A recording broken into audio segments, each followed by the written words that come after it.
अस्सलाम वालेकुम।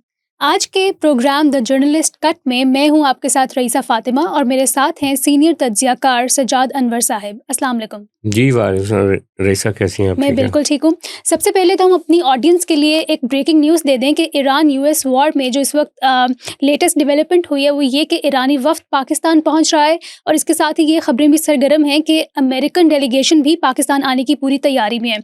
और इसके साथ साथ हमारे पास ये लेटेस्ट न्यूज़ भी है कि अब्बास अरागची 3 विज़िट्स करेंगे पाकिस्तान में, दूसरा ओमान में और तीसरा रशिया में उनका विज़िट होगा। तो ये तो वैसे एक डेवलपिंग स्टोरी है, इस पे हम आज बात नहीं करेंगे। जैसे ही मज़ीद तफ़सीलात सामने आती हैं तो हम कल इंशाल्लाह सज्जाद साहिब से इस पे बात करेंगे। लेकिन सबसे पहले सर, आज जो मैं आपसे बात करना चाह रही हूँ वो ये कि हमने कल ज़रदारी और आसिम मुनीर का एक ट्रायंगल और इस्टेब्लिशमेंट का एक डिस्कस किया और आपने उस पर वजाहत भी दी। लेकिन सोशल मीडिया पे एक तूफ़ान बरपा है। बहुत सारी ख़बरें सरगर्म हैं कि ज़रदारी साहब की और आसिम मुनीर साहब की कोई डायरेक्ट टसल चल रही है। इसमें एक दुबई फैक्टर, यूएई फैक्टर भी इन्वॉल्व्ड है। इसके साथ साथ ये ख़बरें भी आई हैं कि बल्कि ये तो एक पब्लिक न्यूज़ है कि सेंट्रल बैंक ने कंफर्म किया है कि पाकिस्तान ने $3.45 बिलियन यूएई को ट्रांसफ़र कर दिया है। तो इस सारी डिबेट में, बल्कि ये भी साथ ही साथ हमें पता चले कि ज़रदारी साहब लाहौर में मौजूद हैं। तो ये इस पे थोड़ा मज़ीद इसको वाज़िया करें। कल हमने वाज़िया तो किया था अपनी ऑडियंस के लिए, लेकिन इसमें ये वाला ट्रायंगल है, इसका क्या सीन है? देखें, ये जो दुबई फैक्टर है ना, बार बार उसको मीडिया पे और हर जगह पे बताया जा रहा है कि दुबई ने जो पैसे मांग लिए हैं उसमें ज़रदारी साहब कोई रोल प्ले नहीं कर सके और उस वजह से एस्टेब्लिशमेंट और ज़रदारी साहब में बड़ा प्रॉब्लम पैदा हो गया है और हुकूमत को यकमुश्त ये $3 अरब जो है, $3.5 अरब ये दुबई को देना पड़ा है। और इसमें जो ज़रदारी साहब की ज़िम्मेदारी लगाई गई थी, ख़बरें ये हैं, बाज़ हल्के उड़ा रहे कि ज़रदारी साहब ने ख़ुद यूएई को मना कर दिया था कि ये पैसे ना दें इनको। तो ये जो कंस्पिरेसी थ्योरी बनाई गई ज़रदारी साहब के बारे में, उसका एक पस मंज़र भी है। पस मंज़र ये है कि आपको याद होगा जब पाकिस्तान डिफ़ॉल्ट करने लगा था जिन दिनों, तो आसिम मुनीर साहब ने एक शटल डिप्लोमेसी की थी अरब मुल्कों की। वो यूएई भी गए थे, वो सऊदी अरब भी गए थे, वो कतर भी गए थे। और $6 अरब, वो तो $20 अरब मांग रहे थे कि $20 अरब की सरमायाकारी ले आएँ पाकिस्तान में, लेकिन सरमायाकारी तो नहीं आई। SIFC भी बना ली, सारा कुछ कर लिया, लेकिन $6 अरब हमें मिल गए। $2 अरब सऊदी अरब की तरफ से, $2 अरब यूएई की तरफ से, $2 अरब कतर की तरफ से। उससे एक रिलीफ मिल गया पाकिस्तान को और फिर चीन ने मदद की जिससे हम उस क्राइसिस से निकल गए। और उसके बाद IMF ऐड हो गया और हमारी इकॉनमी जो चल पड़ी, वरना तो लोग कह रहे थे कि मुल्क डिफ़ॉल्ट कर देगा। अच्छा, दुबई ने उस वक्त मदद की और मेरा ये मानना है कि दुबई हो, सऊदी अरब हो, कतर हो, वो पाकिस्तान को बग़ैर अमेरिकन सिग्नल के कभी भी पैसे नहीं देते थे। जब भी पैसे हमारे पास आते थे तो पीछे से गो हेड होता था। और आपको याद होगा कि इन मुल्कों ने एक पाबंदी भी लगाई थी पाकिस्तान पे कि अगर आपने IMF के साथ अपने आप को IMF के प्रोग्राम में ना गए तो फिर हम पैसे नहीं दे सकते आपको। तो ये बड़ा एक कॉम्प्लिकेटेड सा मसला है। खैर, वो हो गए, पैसे आ गए $6 अरब। अब ये हुआ कि जब से ये जंग शुरू हुई है ईरान की और इज़राइल की, उसमें बहुत सारे इर्द गिर्द भी बहुत सारे फैक्टर्स जो हैं वो एक्टिव हो गए। सबसे बड़ा फैक्टर जो था वो ये था कि यमन में हौसी बागी जो थे, वो ईरानी एसेट थे, वो हौसी बागी भी इज़राइल पे अटैक कर रहे थे। पहले हौसी बागी जो थे उनको ईरान जो था वो सऊदी अरब के ख़िलाफ़ इस्तेमाल कर रहा था। ये हम हूती रिबेल्स की बात कर रहे हैं। यस, जिनको अंग्रेज़ी में आप हूती रेबल्स कहते हैं।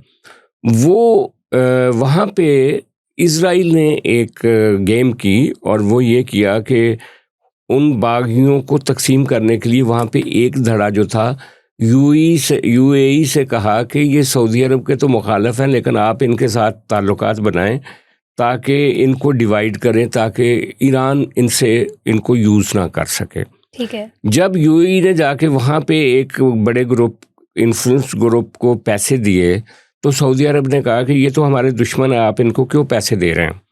और उस बुनियाद पे यूएई और सऊदी अरब जो है वो उनके दरमियान एक टसल शुरू हो गई। तो पाकिस्तान तो सऊदी अरब के साथ एक मुआहदे में था, उसके नतीजे में पाकिस्तान जो है वो यूएई ने कहा कि अच्छा अगर आप सऊदी अरब के चाहते हो तो फिर मेरे पैसे वापस करो। और उसके पीछे इजराइल भी था कि इजराइल भी चाहता था कि यूएई ने जो पैसे दिए हुए हैं पाकिस्तान को वो उनसे वापस मांगे। खैर उन्होंने पैसे वापस मांग लिए और जरदारी साहब फराई हो गए बिला वजह कि जरदारी साहब, कहा यह जाता है कि जरदारी साहब का वहाँ पे घर है, उनकी बेटी बख्तावर वहाँ पे रहती हैं।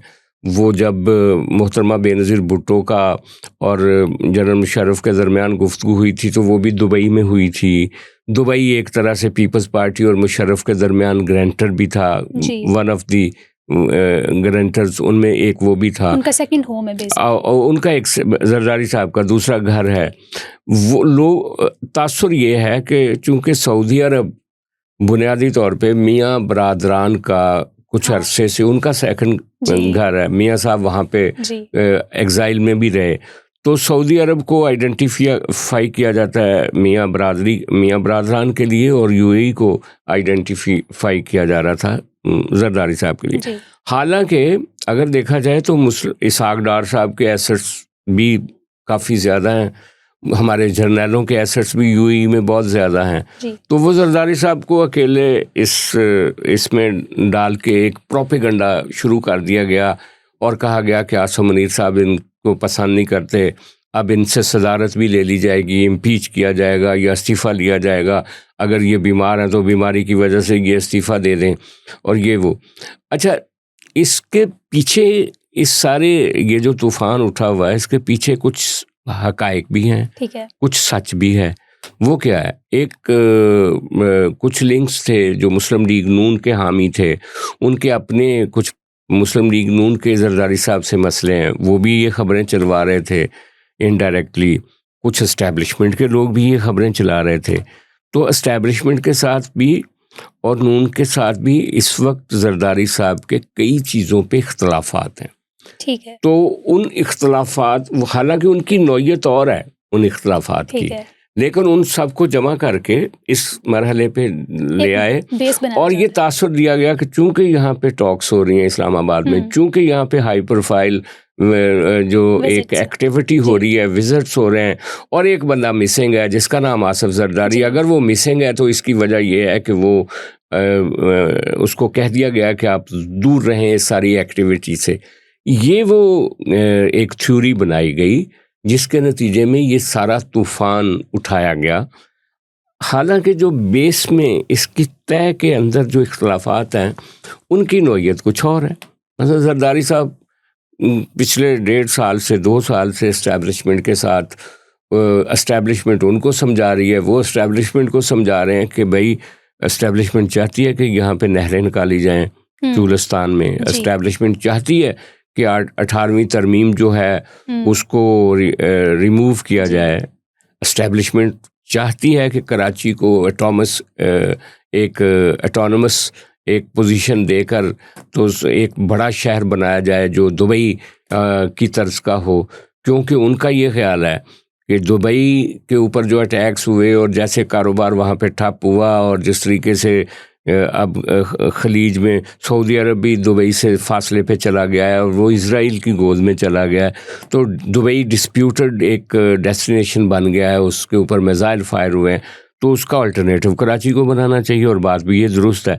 लेकिन उसमें इल्ज़ाम लगा दिया जाता है सारे का सारा पीपल्स पार्टी के ऊपर के बैड गवर्नेंस की वजह से जो हालात कराची के हैं वो अल्टरनेटिव सिटी नहीं बन सकता और उसकी वजह भी जरदारी साहब और पीपल्स पार्टी को करार दिया जाता है। लेकिन इसके साथ ही साथ पीपल्स पार्टी ये कहती है कि ये जो कराची है ये 60% तो फेडरल गवर्नमेंट के कंट्रोल में है, उसमें कंटोनमेंट एरिया बहुत बड़ा कंटोनमेंट एरिया है, उसमें फेडरल एरिया बहुत बड़ा है। फिर वो कहते हैं जी कि जो हैदराबाद सक्खर से लेकर कराची तक की मोटरवे है वो फेडरल गवर्नमेंट ने बनानी है, जैसे पंजाब में बनाई है, वो फेडरल गवर्नमेंट क्यों नहीं बना रही? उनके फेडरल गवर्नमेंट पे सवालात हैं। फेडरल गवर्नमेंट ये कहती है कि नहीं जी, इनकी वहाँ पे 15 साल से 17 साल से गवर्नमेंट है तो इनको कुछ करना चाहिए। ये एक प्रॉब्लम है जो कराची कराची एक अपने तौर पे प्रॉब्लम है, 18वीं तरमीम अपने तौर पे एक प्रॉब्लम है, फिर ये नहरों का सिस्टम एक अपने तौर पे प्रॉब्लम है। इसके अलावा और कई चीज़ों पे दोनों तरफ एतराज़ात हैं।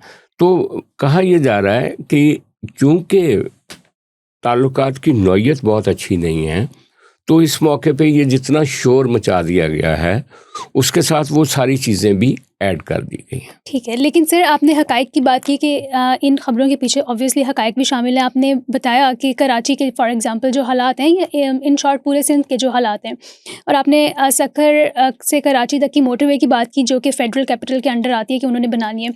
लेकिन बजट तो एनएफसी के अंडर अप्रूव किया जाता है सिंध के लिए, तो सिंध के अंदर कराची के अंदर कोई काम होता नज़र नहीं आ रहा। और इसके साथ जो ज़रदारी एज एन इंडिविजुअल के बारे में ख़बरें आ रही हैं कि उनकी टसल चल रही है, साथ ही साथ ये ख़बरें भी आ रही हैं कि पीपल्स पार्टी से सिंध को वापस लेने का फ़ैसला भी कर लिया गया है, और वो उसकी मेन रीज़न ये बैड गवर्नेंस ही है, और ये बहुत बड़ा फैक्टर है, कोई छोटा फैक्टर नहीं है। तो ये भी तो ख़बरें हैं ना, सिर्फ एक ज़रदारी के साथ लड़ाई नहीं है उनकी, वो चाहते हैं कि पीपल्स पार्टी से सिंध ही ले लिया जाए पूरा। देखिए, सिंध वापस लेने के लिए या सिंध पीपल्स पार्टी को देने के लिए दो तरीके हैं ना। एक तरीका ये है कि आप इलेक्शन के ज़रिए एक मुतबादल ग्रुप खड़ा कर दें और वो इलेक्शन जीत के आता है और पीपल्स पार्टी को आप फारग कर दें। जी। अच्छा, अगर आप ये नहीं कर सकते तो फिर आप उस तरह करें जैसे फरवरी का इलेक्शन हुआ और पीटीआई को आपने पंजाब से फारग कर दिया, उसी तरह का एक डमी सिस्टम सिंध में भी ले आए और वहाँ पे भी पीपल्स पार्टी को फारग किया जा सकता है। अब इलेक्शन से पहले पीपल्स पार्टी को कैसे फारग करेंगे, उसका तो मुझे कोई हल नज़र नहीं आ रहा। लेकिन ये आपकी बात दुरुस्त है कि सिंध पीपल्स पार्टी से वो वापस लेना चाहते हैं, ताकि सिंध के ऊपर जो पीपल्स पार्टी के स्टैंड्स हैं, जो पानी के ऊपर, जो एनएफसी के ऊपर, जो 18वीं तरमीम के ऊपर, वो उससे तंग आ चुकी है इस्टेब्लिशमेंट। वो चाहती है कि वहाँ पे कोई बंदा हो। गवर्नेंस वैसे सिंध के अंदरून सिंध में पीपल्स पार्टी की बुरी नहीं है, वो उसके ऊपर तो चूँकि पाकिस्तान पंजाबी मीडिया और पंजाब में जो कुछ दिखाया जाता है उनकी कहानी अलग है। उन्होंने थरपारकर में क्या किया, उन्होंने बाकी जगहों पे क्या किया, वो दिखाया ही नहीं जाता। यहाँ पे सेहत के शोबों में उन्होंने क्या किया। लेकिन बहरहाल वहाँ पे एक तैयारी हो रही है सिंध में। तैयारी ये हो रही है कि जो पीर पगाड़ा साहब की पार्टी है फंक्शनल लीग, उसको पहले जीडीए का अलायंस था सिंध के अंदर, जो कि पीपल्स पार्टी के मुखालिफ लोगों ने सब ने मिल के बनाया था। जी। अब ये कोशिश हो रही है कि जो पीएमएल जो फंक्शनल लीग है, मुस्लिम लीग फंक्शनल, उसको ही एक पार्टी के तौर पे इंट्रोड्यूस कराया जाए और उस पार्टी में बाकी सारे स्प्लिंटर ग्रुप्स जो है ना, छोटे छोटे इंडिपेंडेंट ग्रुप, उनको उसमें शामिल कर दिया जाए। तो खबरें ये हैं कि राशिद शाह जो पीर पगाड़ा साहब के साहबजादे हैं, वो और ये जो मौजूदा पीर पगाड़ा हैं उनके भाई हैं, और ये बड़े वोकल हैं, बड़े आर्टिकुलेट हैं, बड़ी अच्छी गुफ्तगू करते हैं, बड़े अग्रेसिव हैं। उनको लीड दी गई है कि वो आगे आएँ। मुर्तज़ा जतोई जो उनके हलके में भी कुछ पता चला है कि ज़िया नजार नाम के जो इस वक्त इंटीरियर मिनिस्टर हैं, उन्होंने वहाँ पे कोई पकड़ दकड़ शुरू करवाई हुई है और मुर्तज़ा जतोई के लोगों को तंग किया जा रहा है। वहाँ पे ये राशिद शाह गए हैं। इसी तरह वो लाड़काना में उन्होंने जो एक बार होती है डिस्ट्रिक्ट बार, उसको भी ख़िताब किया। इसी तरह वहाँ पे और लोग भी हैं जो शिराजी ब्रदर्स हैं, जुल्फ़कार मिर्ज़ा है, सफदर अब्बासी है, लियाकत जतोई है, मसरूर जतोई है, अरबाब गुलाम रहीम है। इन सब लोगों को इकट्ठा किया गया था मुशर्रफ के ज़माने में भी। अब फिर कोशिश की जा रही है कि इन सबको इकट्ठा किया जाए। सोमरो फैमिली भी है, कुछ और लोग भी हैं, तो इनको एक ही पार्टी में जमा किया जाए और पीपल्स पार्टी के सामने इनको एक चैलेंज के तौर पे सिंध में लेकर आया जाए, एक ऑल्टरनेट के तौर पे। क्योंकि ये भी खबर आई है, जितने नाम आपने लिए हैं, कि ये लोग अहम पॉलिटिशियन से, रिनाउंड पॉलिटिशियन से मुलाकातें भी कर रहे हैं लाहौर, कराची, इस्लामाबाद में, यही ग्रुप जो है। हाँ बिल्कुल, वो ये सारे लोग एक्टिव हैं और इसी वजह से तो कहा जा रहा है ना कि जरदारी साहब से प्रेसिडेंसी भी ली जा रही है और सिंध हुकूमत भी ली जा रही है। लेकिन ये फौरी तौर पे तो नहीं होगा, ये एक तरह से एक एफर्ट है।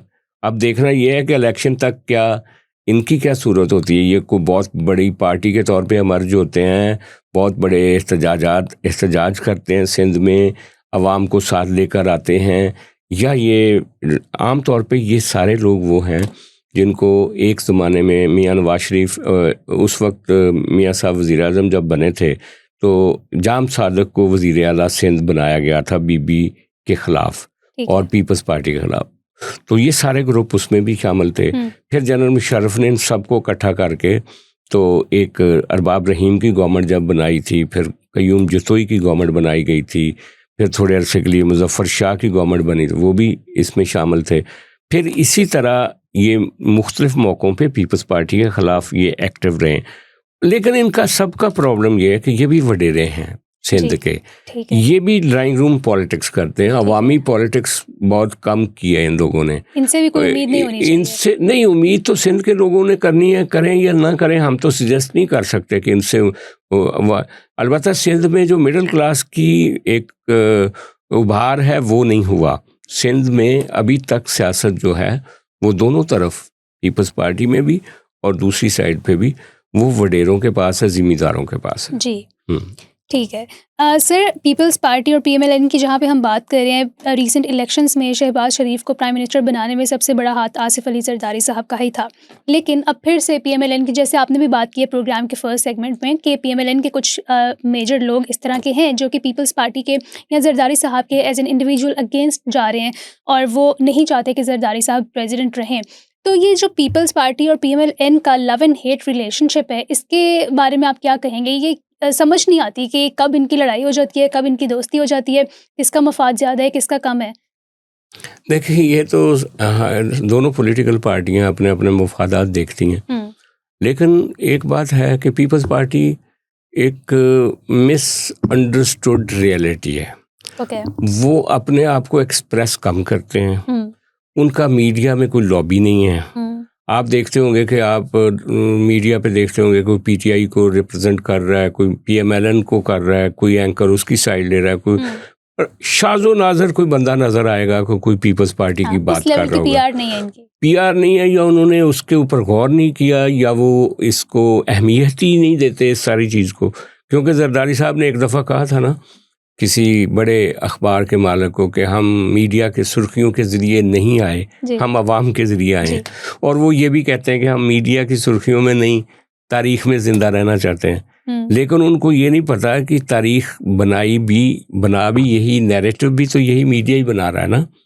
और उनको जब एक दफ़ा कहा गया था जरदारी साहब को किसी मौके पे उनके किसी एडवाइज़र ने कि आपके इमेज का मसला है, तो आपको कुछ हम ऐसा करते हैं कि आपका इमेज ठीक हो जाए। तो उसने कहा कि उन्होंने बड़ी मेहनत से मेरा इमेज ख़राब किया हुआ है पिछले 30 साल से, तो इसको छोड़ दें, ये आप लोगों से ठीक नहीं होगा।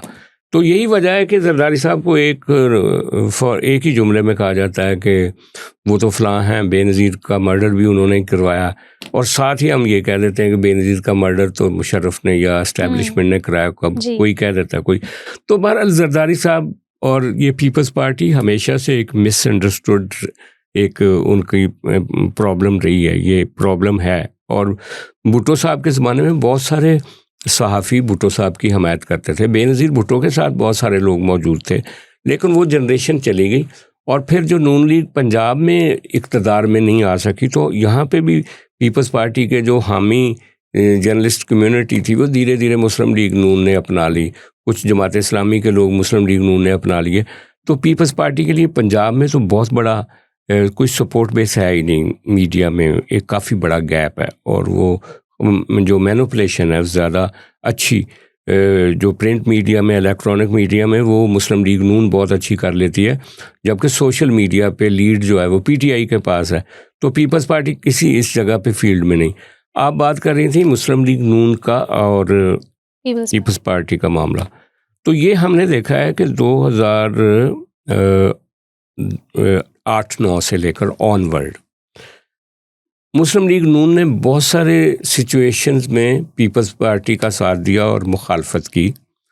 और एक दो जगह पे फिर इनको रिग्रेट भी करना पड़ा कि हम जब मेमो स्कैंडल में चले गए जरदारी साहब के ख़िलाफ़ तो हमने गलत किया था।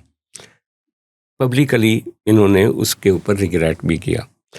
लेकिन फिर जब जनरल राहील के ज़माने में मियाँ साहब दोबारा इक़्तिदार में आए, तो उस वक्त जो पीपल्स पार्टी के ख़िलाफ़ एक्शन वगैरह शुरू हुए, उस वक्त मियाँ साहब खामोश रहे, लेकिन उसका नुकसान खुद मियाँ साहब को उठाना पड़ा कि राहील शरीफ को एक्सटेंशन नहीं दी और बाजवे ने मियाँ साहब को भी उल्टा दिया। फिर इमरान खान आए, उसने आकर दोनों को उठा के जेल में बंद कर दिया।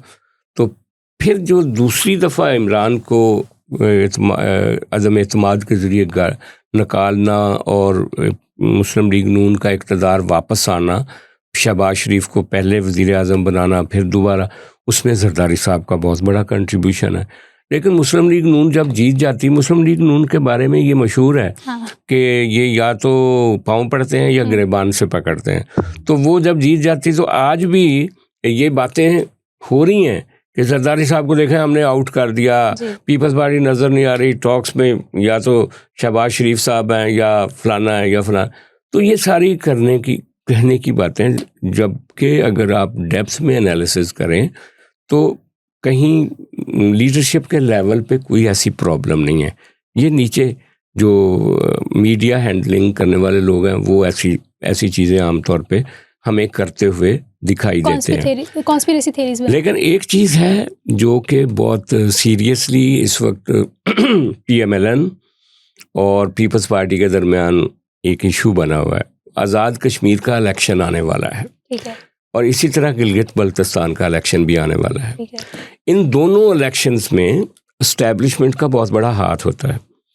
जो गिलगित बल्तिस्तान का इलेक्शन है वो हमारी जो 10 डिव है रावलपिंडी वाली, उसके जो मुकामी कमांडर होते हैं वो देखते हैं उसको, और ये जो आज़ाद कश्मीर वाला इलेक्शन है उसको मंगला वाले जो मरी में एक कमांडर बैठते हैं वो देखते हैं। तो वहाँ पे एस्टैब्लिशमेंट के फुटप्रिंट्स बहुत गहरे होते हैं हर इलेक्शन में, इसीलिए जो भी हुकूमत इक़्तिदार में होती है उसकी पार्टी जीतती है, इन सारी गिलगित बल्तिस्तान में भी और आज़ाद कश्मीर में भी। पीपल्स पार्टी का इन दोनों जगहों पे पंजाब की निस्बत ज़्यादा वोट बैंक है।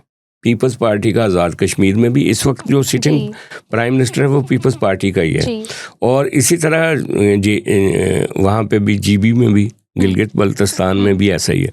पीपल्स पार्टी चाहती है कि वहाँ पे दोनों जगह पे इनकी हुकूमत बने। मुस्लिम लीग नून बिल्कुल नहीं चाहती कि वहाँ पे इनकी हुकूमत बने। वो चाह रहे हैं कि जरदारी साहब इस पे ब्लैकमेल कर रहे हैं। हालांकि अगर देखा जाए तो मुस्लिम लीग नून आम इलेक्शन में उसकी कम सीटें थीं। जब इमरान खान के दौर में आज़ाद कश्मीर का इलेक्शन हुआ, सबसे ज़्यादा सीटें PTI की थी, उसके बाद पीपल्स पार्टी की थी, उसके बाद मुस्लिम लीग नून की थी।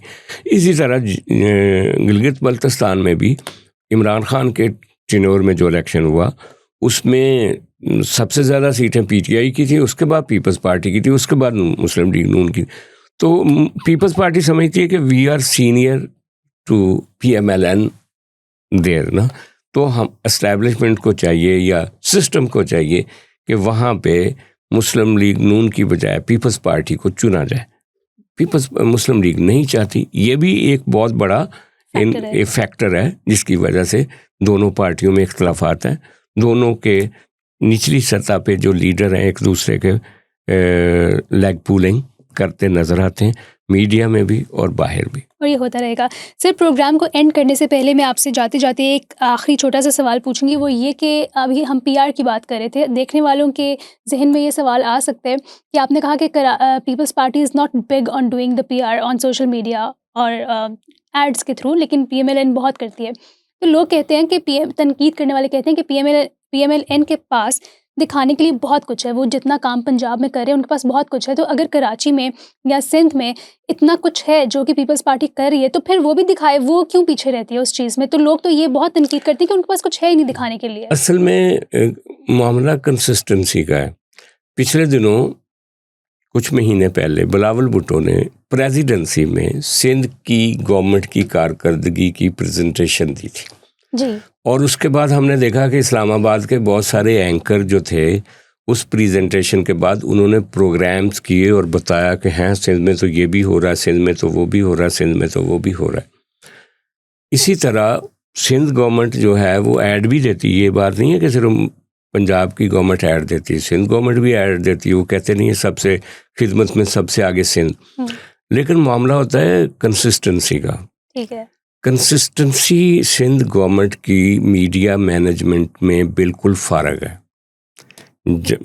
PMLN बहुत तवज्जो से अपने लोगों का ख्याल रखती है, बहुत तवज्जो से मीडिया में अपनी जो Presence रखती पोजीशन जो है उसको वो मॉनिटर करती है। किसी जगह पे अगर लेट डाउन हो रहे होते हैं, आपने देखा नहीं था कि यहाँ पे जो लाहौर में इतना बड़ा वाकया पेश आया, एक गटर में एक औरत और एक बंदा गिर गया, वो बच्चा, तो पहले दिन तो इन्होंने कवर कर दिया, लेकिन जब पता चला वो तो उनकी लाशें मिल गई, तो अगले दिन पहली दफ़ा ये हुआ था कि एक लाइव CM साहबा जो हैं वो अपने स्टाफ को डांट रही हैं और सब लाइव दिखा रहे हैं ताकि उनका इम्प्रेशन जाए कि वो बहुत बड़ी वो, लेकिन उसके नतीजे में क्या हुआ, जिस AC को डांटा वो तो मुअत्तल नहीं हुआ। छोटे पुलिस को जो जिम्मेदार थी, जिन्होंने उसके खामद को अरेस्ट किया, उनके खिलाफ तो कोई कार्रवाई नहीं हुई। तो मेरा कहने का मतलब जो कवर अप है, जो मीडिया मैनेजमेंट है, वो मुस्लिम लीग नून बहुत अच्छी कर लेती है, और पीपल्स पार्टी कुछ अच्छा काम भी करे तो उसको भी अच्छे तरीके से प्रेजेंट नहीं कर पाती। ये एक बहुत बड़ी खामी है। देखिए अभी तक जो अगर आप पार्लियामेंट्री उनकी स्ट्रगल देखें, जब जरदारी साहब प्रेसिडेंट थे और पीपल्स पार्टी की गवर्नमेंट थी, जिस कदर तनख्वाहों में इजाफा सरकारी मुलाजमीन का उस ज़माने में हुआ, 18वीं तरमीम हुई और किसानों को जो फेवर मिली, बहुत लॉन्ग टर्म फायदे थे, वो जो उसको कभी वो मार्केट नहीं कर सके, लेकिन उनकी जो करप्शन है वो सबसे ऊपर रही, बाकी चीज़ें नीचे रही। इसी तरह अभी भी जो सिंध में उनके अच्छे काम है, वो कहानी कोई भी नहीं बताता, लेकिन इनके जो सबसे ख़राब चीज़ें उनको बहुत नुमाया किया जाता है, और पीपल्स पार्टी इस पे खुश भी है, वो कुछ इसको तब्दील भी नहीं करना चाहती। तो अगर नहीं तब्दील करना चाहती तो वो फिर इस तरह का इम्प्रेशन तो रहेगा। ठीक है सर, इसके साथ ही हम आज का प्रोग्राम एंड करते हैं। Thank you so much for your insights and analysis, and thank you so much for watching. कल हाजिर होते हैं हम एक नए अच्छे से शो के साथ। जी बहुत शुक्रिया।